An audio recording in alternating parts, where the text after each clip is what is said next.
बजे थे। प्रिया की अलार्म घड़ी की आवाज से नींद टूटी। वो जल्दी से उठकर किचन में चली गई।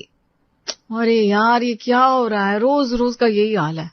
पहले बच्चों का टिफिन बनाना, फिर राहुल का लंच, फिर सबका नाश्ता। इतनी जल्दी में कुछ भी ठीक से नहीं बन पाता। तभी आर्यन रसोई में आया और बड़बड़ाते हुए बोला, मम्मी, मुझे आज वही बोरिंग पराठे दे रही हो क्या? मेरे दोस्त तो कितना अच्छा अच्छा खाना लेकर आते हैं। उनकी मम्मी घर पर रहती है ना, तो अच्छा अच्छा खाना बनाती है। मुझे स्कूल में शर्म आती है जब दूसरे बच्चे मेरा टिफिन देखते हैं। रोहित की मम्मी कितने टेस्टी पराठे बनाती है, कभी कभी तो पिज्जा भी देती है टिफिन में। अरे बेटा, तो मम्मी की भी तो नौकरी है ना। मैं जितनी जल्दी में हूं उतना ही बना पा रही हूँ। आज शाम को कुछ अच्छा बनाऊंगी तुम्हारे लिए चॉकलेट केक बनाऊंगी, ठीक है, जो तुम्हें बहुत पसंद है। नहीं मम्मा, आप कहती हो फिर शाम को इतना थक जाती हो, मैगी बनाकर दे देती हो। कल भी आपने कहा था पिज्जा बनाने को, लेकिन फिर डोमिनोज से ऑर्डर कर दिया। पापा भी बोलते हैं घर का खाना नहीं मिलता, और दादी भी परेशान रहती है। तभी राहुल भी तैयार होकर किचन में आ गया। प्रिया, मेरी शर्ट कहाँ है?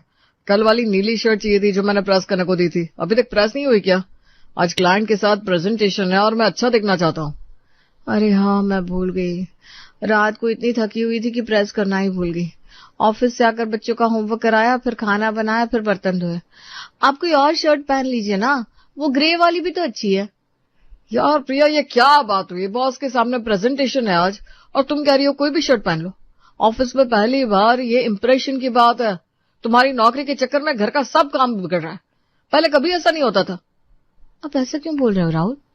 मैं भी तो कोशिश कर रही हूँ ना सब संभालने की। आपकी सैलरी से तो बच्चों की फीस भी मुश्किल से भर रही थी, इसलिए मैंने नौकरी शुरू की। आप ही ने कहा था अब महंगाई बढ़ रही है तो कुछ एक्स्ट्रा इनकम चाहिए।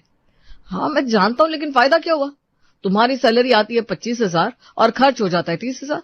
रोज का खाना बाहर से आता है क्योंकि तुम्हारे पास टाइम नहीं है।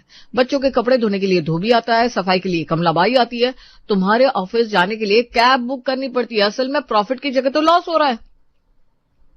तभी अनन्या रोते हुए आई। मम्मी, मेरा स्कूल का होमवर्क अधूरा रह गया। आप कल रात बोले थे सुबह करा देंगे, लेकिन आपका अलार्म ही नहीं बजा, या फिर आपने सुना ही नहीं। अब मैडम डांटेगी और मेरा नाम ब्लैक बोर्ड पर लिख देंगे। दूसरे बच्चे हंसेंगे मुझ पर। अरे बेटा, मम्मी को भी तो नींद आ गई ना। मैं रात को 12 बजे तक ऑफिस का काम कर रही थी लैपटॉप पर। चलो अभी कर देती हूँ जल्दी जल्दी। कौन सा सब्जेक्ट है? नहीं, अभी टाइम नहीं है। स्कूल बस आने वाली है 10 मिनट में, और मैथ्स का बहुत सारा होमवर्क है। हमने कल भी यही बोला था, लेकिन भूल गई।